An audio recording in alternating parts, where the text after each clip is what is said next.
Let's get right into this. I'm going to do something I don't normally do, and that's open with reading of a statement that I prepared about today's announcement.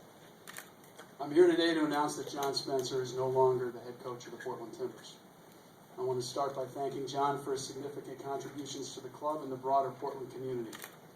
John's charisma is second to none, and we couldn't have asked for a better ambassador for the game of soccer as we made our launch into MLS. We had a terrific record last year as an expansion team under John, and he provided us with some amazing moments and memories that will forever be a positive part of our MLS history. I cannot stress enough, this is not an announcement I expected to make a year and a half into our MLS existence. We have a very young team and had a first-time coach. Building something of quality takes time and patience. I strongly believe any coach needs an adequate runway to be properly evaluated, and that too many owners make coaching changes hastily. Given our record last season and the fact we are only halfway through the 2012 campaign, there will be some on the outside who believe the decision to part ways with John is impatient. What I will say is that it is essential to me that the Portland Timbers brand be personified by continuity and commitment to long-term growth. Over time, we and I will demonstrate that. However, I'm a firm believer that when any personnel decision is made and final, there is little to be gained by waiting to put it into effect. I'm not going to discuss the details of why today's decision was reached. In general terms, I will only say some fundamental philosophical differences exist. I will offer two additional qualifiers. Number one, this is not a team record decision. While it is fair to say the likelihood of us making this announcement while sitting atop the Western Conference standings will be low, there are scenarios where we could have a worse record where we do now, and John Spencer would still be our coach. Number two, this decision has zero to do with integrity and ethics. John has great character and is one of the most honest people I know. Filling in for John for the remainder of the 2012 season will be Gavin Wilkinson, who will serve as both the GM and the head coach for the interim period. I'm a strong believer in the importance of separating the coach and GM role and in the long term, and Gavin will assist me in looking for a permanent head coaching replacement, who will likely be announced sometime this offseason. It is very important for me to stress that Gavin has been John's number one supporter. Gavin has preached patience from the get-go here, and ensuring John's success has been a primary goal of his. We'll be asking much of Gavin to be both the coach and the GM for the rest of the season, and he does not have his sights on the long-term coaching job.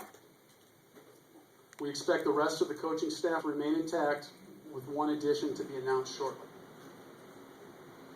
We are not by any means waving a white flag on 2012 here. There are still many games to play, and we continue to have high expectations for the Timbers this season. I want to close by once again thanking John Spencer for a significant contribution to the Portland Timbers. I'm going to make just a couple more statements, and then we'll open it up for Q&A. I'm a big believer in accountability. I like it when players take accountability and staff, and the same is true for me. There's egg on my face in making this decision so soon into our MLS existence, no question about it. However, if the decision's the right one, we need to put the organization first and look forward to moving ahead. Number two, I'm going to paraphrase something I said in my official statement, say it another way, and I'm sure there's going to be questions, and this is the most most detail I'm going to provide here. And that's, if you reach a decision that the long-term fit's not right, you have to ask yourself, will this club be better in 2012 if we make the decision now? Will this club be better in the long term if we make the decision now? If you answer both those questions yes in the affirmative, then in my mind it's the right decision. The first time I reached that conclusion to those questions was this weekend, and we made the choice. And then I'm going to just talk a little bit about John. People talk about similar press conferences in sports, what a great person the departing coach is, and how much we like him. This is a case where that has the added virtue of being true. There's nothing I like more in our games and looking down at John, you know, when we score a goal and seeing him fist pumping, looking up at me. I like him a lot. This is a very painful, very painful decision to make. You know, open it up for Q&A now. When you talked about the long-term prospects of this coaching hire initially, what can you now look at moving forward and have a better understanding for the next head coach that you're not going to make that same mistake twice? That's a creative workaround on what I talked about with not getting into the details of why we're making the change. So while I give you an A for effort on that, I'm not gonna get into details. I can say that we've got a list of qualities we're looking for. We've got initially 10 coaches that we'll be assessing and we'll be talking to that we've already identified. I expect the next hire, it's certainly our expectation is the long-term coach here. Merritt, you said this weekend was your first time that you made the decision to go that route. Was when you talked to Coach Spencer, was he surprised by it? And I know you don't want to share all of it, but if you could share his response a little bit. You know, we've been having candid discussions with John about concerns for some time. I don't know if he was surprised by it. Again, I'd say this was not a result-driven decision on any one game. Gavin, you've expressed reluctance to step into the coaching role. What's it going to be like for you now, going back into the coaching job while doing the GM job as well? I think it's going to be a difficult task, but one that only time will tell how I do. I think I've been responsible for signing all the players. I've been responsible for bringing the staff on board, and they're quality people. I think we all have another level that we can go to, and it's a matter of finding that level. So I don't see it as being a big transition. I see it as being a lot more work, but something that's worthwhile. You mentioned that you've been having discussions with the coach throughout this time. Yep. When did you first start entertaining the thought of a possible change, and when did you start making those? When did you start the dialogue with Coach Spencer? There's always open communication lines here, and you know we've been discussing things for quite some time. It wasn't any one point in time I can give you as a specific answer to that question. How did John take it? You know, with class, he took it with class and professionalism. He's his class guy. And Merritt, you said it wasn't a good fit. Do you mean between John and the players, or do you mean between John and the ownership and management? Just what this organization is looking for in that role, and some expectations that we have. And you know, John, I assume he's going to go be a head coach somewhere else, and you know, his strengths are all at 15 out of 10. He's got some unbelievable strengths, and I hope he has a very successful coaching career, you know, somewhere else. Did you hear from any players lobbying you one way or the other? I'm not going to comment on that. Do you have a time frame on Gavin. when you're looking to hire? Again, by you know, it's at some point in this off season, I'd expect to make the announcement. Hopefully, sometime prior to the end of the calendar year 2012. For the next coach, is there a minimum requirement, like he must have coached before in the MLS, must have done this or done that? Or? You know, there's a litany of qualities that we're looking for that we've identified, and you know, I'd say there's no, you know, that's not necessarily a non-starter. Certainly, knowing Major League Soccer is elite is always an objective. A lot of foreign coaches that come in big name foreign coaches have underestimated our league and have not performed well here. Merritt, you seem sort of emotional when making this announcement. Why is it hard for you? These decisions aren't easy. I mean, there's a human factor here, and I don't take that lightly. And if I seemed emotional, I guess it's a little bit of a surprise to me when I was, you know, saying it. But it is what it is. It is emotional. So, Merritt, you're saying that it wasn't necessarily the losses, but how the losses took place, how the games went, the chemistry aspect of it all? Yeah, again, I mean, I'm not going to get into details. You're talking about not waving the white flag on the season, but having Gavin step in as the head coach. How does that affect Gavin's ability to procure talent for the rest of the season when he has that added responsibility? You want to take that? So we are bringing on an additional staff member that will be an assistant coach. The scouting responsibilities will be divided between the coaching staff, both internally in MLS and overseas.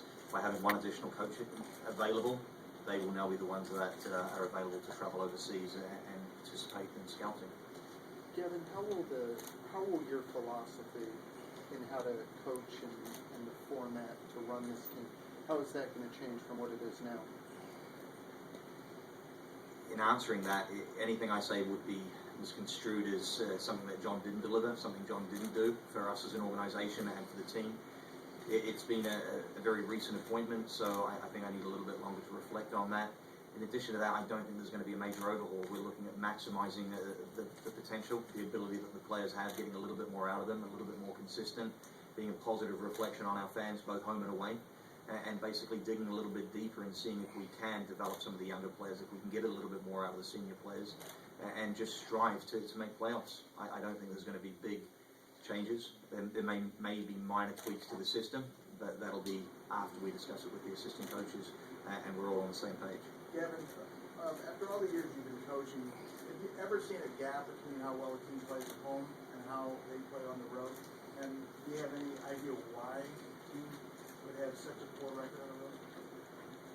We all have theories, we all have opinions, and unless you're in the hot seat and you're able to try and create a dynamic within the locker room that you can start to point fingers and ask certain questions of players. I'm sure it looks very easy from the outside, but I've never been in this situation where I've seen such a drastic difference from a team at home versus away. And, you know, there's a lot of pressure in the stadium, and it's healthy pressure. I think we have tremendous fans, and players want to play here. If anything, they should feel a little bit more relaxed on the road, a little bit less pressure, and more at ease, and be able to express themselves greater on the field. So that's something that we're going to continue to tick boxes and see if we can work that one out. But that's one of the main tasks that I do have. Well, let me add to that for a minute. You know, we can talk on any of these things till we're blue in the face. I prefer to actually go out and show it, you know, to perform on the road and you know, let the team do the talking and let the play on the field do the talking. And there's not going to be a miracle cure, an instant fix here, but that's something that I do expect to see develop with time. Barry, you talked about that you're surprised a year and a half that you had to make this decision, but you've always talked about having a philosophy and a game plan long term. Obviously, the coach didn't fit that. Is the philosophy, is anything changed on that? Have you learned anything, or do you still feel the plan from the beginning was right? The philosophy is today what it was when we kicked off our MLS existence in 2011. The expectations are exactly the same. We talked about building through youth and athleticism. You know, in our second year, we had the expectation of making the playoffs, and by our third year, we wanted to have a team that was competing for an MLS Cup. Gavin, you met with the players, I assume. What was your message to the players? Just a very honest one that we can all take some responsibility in this decision. I think we're all slightly accountable. We could all give a little bit more. We could have done a little bit more. But now's a moment for us to look at what we could do moving forward, how we could give a little bit more, how we're going to respond to this, and how we can move forward. It was a very sincere message to the players, and seemed to be a very positive response. Gavin, you mentioned, you and Mayor both have mentioned philosophical differences, and you don't want to get into too many details. But would it be fair to say that Coach Spencer didn't share your view about the potential of the roster? And if so, but either way, do you have specific ideas that you plan on implementing immediately? When you say sharing views, all players were agreed on by John and I. So, in the player that we bring into the organisation is an indication of what we expect out of that player and the quality of that player. So we're both accountable. I've been responsible for bringing all the players here. Now it's up to me to get a little bit more out of them. But as far as philosophical views, I think anything I say will be misconstrued as, you know, I was a big supporter of Johnny's, as Merritt said, a first-class person, absolutely first-class, and that's all I can say. Merritt, when did you sign to? How much did you have to do? How much input did you have into this decision, both in terms of letting go of John and taking over the role of the coach? I would say all decisions in this company are collaborative. We have an owner that's on staff, that's readily available, and Ultimately, I'm responsible. You know, the buck stops with me, and this was a decision that I certainly talked with Gavin a fair amount before it was made, talked with some other people, some external to this organization as well. Look for as much input as possible, but at the end of the day, Stephen, it's me. Mayor, when did you tell John, and why did you decide to go with Gavin the rest of the way rather than elevate an assistant? Gavin's the guy we have who's capable of stepping in and being a head coach right now. He's coach of the year 2 of our 4 years in USL, and I think ultimately this will make him a better GM down the line as well, having this experience. And when did you tell John? When did I tell John? Yeah. We had a conversation with John last night, and I met with him at 8 a.m. this morning as well. Mayor, it's not about wins and losses, you say, and it's obviously you've invested a lot of blood, sweat, tears, and money in this team. Is this a business decision? Looking forward, you talk about the fit for the long-term, expectations of the team as the reason for what happened today. Well, I don't know what you mean necessarily by business decision. My decision is I want to have a team that does as well as it possibly can do, and is a consistently elite team in this league. And that's not, the decision again wasn't made by looking at the performance right now, but really just how we were going about certain things. Time for one more question, please. Gavin, do you feel like you're inheriting the pressure that was on Coach Spencer? Yes, but I don't think that's unhealthy. I think we have an organisation here that has high expectations, both on and off the field. I think we've got great pieces, and I think pressure brings out the best in some people and the worst in others. So it's an environment that I think is tremendous for players. I absolutely adore our fans. I think they're incredible. If they could apply a little bit more pressure, it seems to work, because we do very, very well at home. And then if they could travel with us, as John said, that would be much appreciated. But I think anytime you step into this and you have high expectations of yourself and you work for an organisation that lives it and breathes excellence, of course you're going to feel a little bit of pressure. Thanks, everyone. Thanks, Mayor. Thanks, Gavin.